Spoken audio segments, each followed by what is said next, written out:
Torch Trust, Sight Loss 101, in conversation with Rona Gibb.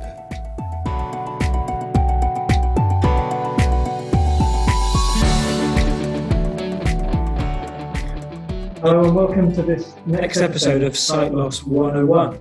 I'm Tim Jeffery and I'm the Chief Exec of Torch Trust.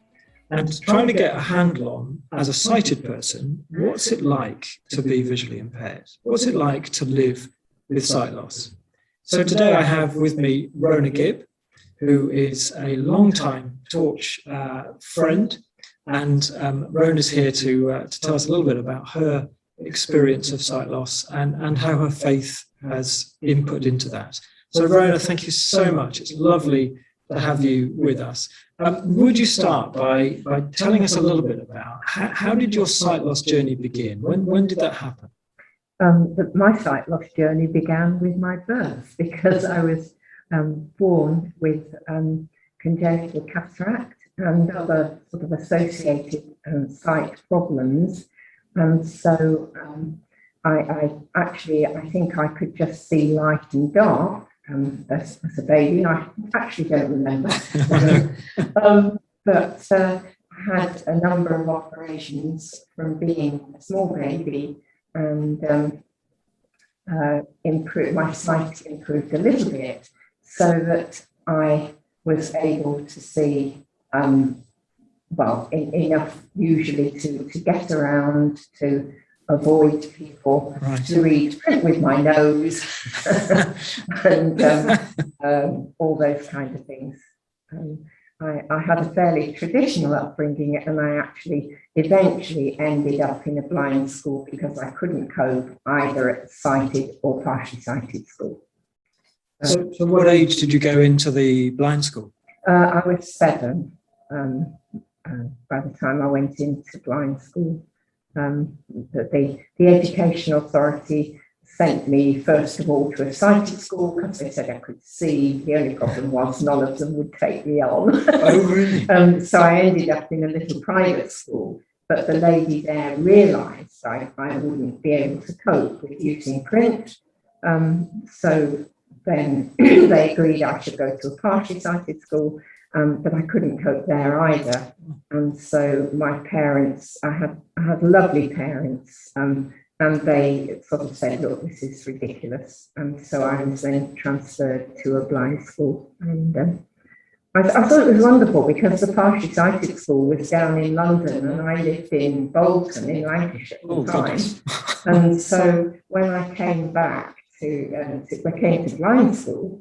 I just was able to go to Liverpool to school, and I could come home for a weekend every other weekend. So, very good. So that was a residential during the week from 7 until I was 12. Then I passed the 11 plus, or whatever you want to call it, to go to Chorleywood down near London. So then, of course, it was a whole term away, but that wasn't so bad. I mean. You just, that's what you did in those days. There was no such thing as integrated education or anything like that, that was just what happened. Yeah, bless you. And so you came out of school, so you went to Chorleywood at age 12 and stayed there for several years? Yeah, so I was 18 by the time I left, and I went to teachers training college then to train as an infant teacher, and there's always a laugh because my maths teacher, I was hopeless at maths, and my maths teacher said, "Well, it's a good job you're just teaching infants. You should cope with their maths." And did you? I think so. Yes. And so did you end up teaching? Did you go from training college into teaching? Yes, I did. It was quite a struggle, and I had to find ways because I couldn't kind of make equipment very well, and my writing was never very good enough, so I had to find ways all around that. But I ended up teaching in a sighted school in Kent, and I had my first teaching job. I had a class of 41 children between the ages of 4 and 7, and there was no such thing as a classroom assistant in those days. So how did that work? So what level of sight did you have at that time? Excuse me. I had enough sight to be able to kind of read their print fairly with my nose, but you can soon learn the books that children have. I didn't have any problem sort of keeping control or anything like that and knowing what was going on in the classroom. Apparently when this was questioned to an HMI inspector when I was doing my college course, somebody said, the inspector said, well, you have to develop the ability to know where things are going on. Rona already has it. I don't know whether that was true or not, but anyway, I don't think my class got away with anything. Okay. The thing that you So little Johnny at the back didn't sort of think, oh, here we go, we can make the most of this. I never hid it from the children. I said to the children right from the beginning, now I can't see very much. And they just accepted it, a bit like I might have been wearing a green dress. I think their parents might have had a bit of a shock when they went home and said, well, our teacher can't see. Yeah. But anyway, I actually taught for 3 years in 2 different schools in Kent, actually. And it was mainly a good, it was mainly a good experience. But my second school had its problems, but not from a sight point of view. Actually, it was other things. Right. Now, Rona, I know that you ended up living not in the UK and travelling. Tell us a little bit about how that came about and some of the story of your non-UK life. Well, it was all really. It links in with my becoming a Christian, and what my husband eventually, and my husband Tony and I were asked to go out to India and set up a Christian Braille press, and that's actually what we did in 1978. We went with that with the thought of being there for 3 years to set up and get established Christian Braille press. But when we got to India, we landed in among a whole load of politics, and there were people who were not very happy that we had been sent out to do it. And so we were advised by Indian church leaders to just cut our losses and come out, and maybe, if we were asked, advise from the background. But when I got to India, I was absolutely shocked to discover that if blind people were Christians, they were not in the church. And so we were asked, eventually, we talked to 1 or 2 Indian leaders about this that we put in touch with, and I wrote 1 or 2 articles for Indian magazines about the place of blind people being in the church. And so we were asked eventually to work with a large group of churches. It was only a small group, but it was a large group of churches all over India, to talk about integration of visually impaired people and how they could kind of reach out to blind people. And while we were doing that, we realised there was very little Christian Braille available, and we wanted to work with the Braille press that was set up to try and get this made more available. But Braille production in those days was very, very slow, and it was tortuous getting Bible things into different languages. But lots of blind people that we met when we were there said, we want the Bible in our language. Of course. And there was maybe in many languages, there was perhaps 1 gospel. In some languages, there might have been all the gospels. Right. But in a lot of languages, there was absolutely nothing. I remember a man travelling a 500-mile train journey on an overnight train from the state of Andhra Pradesh, came to our house in Chennai, and he said, I've come for a Braille gospel for my blind sister in the Telugu language. And we were heartbroken. We couldn't give him anything, couldn't even give him a tract in that language. And so we said, well, we would, continue to do our best to make that more available. Right. So how long did you stay in India? We were there for 8 years. It was a wonderful time. I made many friends who I've still got. Lots of my friends said I left half of my heart in India. It's probably true. It could be very frustrating. It was heartbreaking sometimes to see how disabled people were treated or viewed. But we tried to sort of input into that and show people that people could live normal lives and that kind of thing. And eventually, while we were there, we found some Indian colleagues who are still working in this kind of area to today.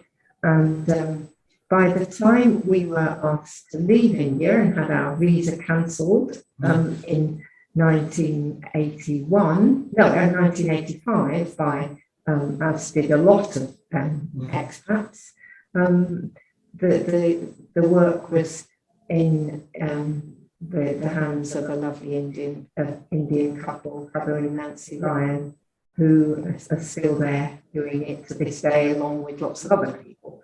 So we came home in 1985, sadly, I have to say. Yes, but I understand that you didn't then just stop, but that something new was born and is also still going. Yes.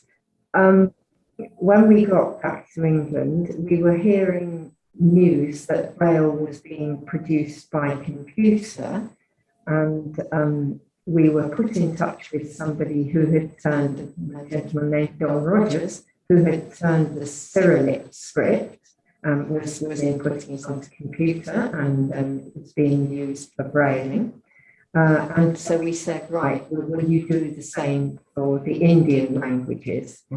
And at the same time, he said potentially yes, he would, but it was a bit of a huge project. And at the same time, we kept getting letters from blind people in India about what are you going to do about getting the Braille Bible available in our language.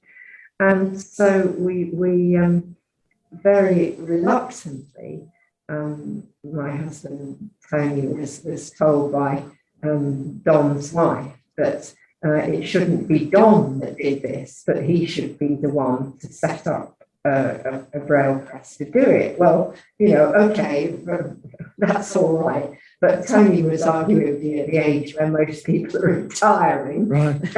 But he did kind of get the message that we had to do something about it. So we began to pray, and eventually in 1990, Compass Braille was set up, and that stands for Computerized Production of Braille in Asian or African Scripts. But it has a logo of the compass, and so it can send Braille all over the world, and it's a perfectly acceptable sign to send Braille to anywhere. And God's used it in that way. Amazing. So that was born. That we just kind of set it up and found all the other people who could do the clever things, and that still goes on to today. Wow. We started off working in Hindi and very quickly Marathi, and then the major Indian languages, and now it's working in something over 50 different languages. Amazing. And what an incredible legacy. I mean, you will never know, will you, how many lives you have touched by setting that up and responsive to God's call to do that and faithfulness to do it. Amazing. I was I was nearly reduced to tears, actually, in a conversation I had with Nancy Rain on the phone last week, when she said to me, "Oh, and we're still being able to distribute Braille, even though we're in lockdown." And she said, "I had a call this morning, and somebody wanted some Telugu Bible volumes. And so I just put them in the post." And I was nearly in tears because I just thought back to that conversation of 40 years ago, you know. You did it. Well, with lots of other people. You know, God's leading, yes. Yeah. And so, Rona, just to finish off with, what difference has being a Christian made to you as a visually impaired person? How has that affected your life, your faith? I feel it impacts every area of my life, and I hope you're not going to feel this is in a sense cheapening God, but just to know that Jesus is with me every day has been really important. And since my husband died 3 years ago, I live on my own, and I couldn't count how many times I've had to ask the Lord to help me to find something, and He does this, and it's just, and I can talk to Him any time of the day about anything if I'm struggling. And I've just known His presence with me. And I think that is the way that having a relationship with Jesus, and that's what being a Christian is, simply it's having a relationship with Jesus. And to me, that is the most amazing thing. He guides me, and he'll guide me if I'm having a difficulty, or even about what to say to people, or he'll just prompt me. And it's a really close walk with Him that I'm increasingly enjoying. Wow, Rona, that's a beautiful testimony. Thank you so much for taking the time to talk with me. That's been a bit of a tearjerker, but bless you, and may you know His continued presence as you carry on through your coming days. Bless you. Thank you so much. Yeah. Well, thank you for the privilege of being able to share Jesus, and you know, I just, that's the most important thing anybody can ever find, is a relationship with Jesus. Bless you. Thanks.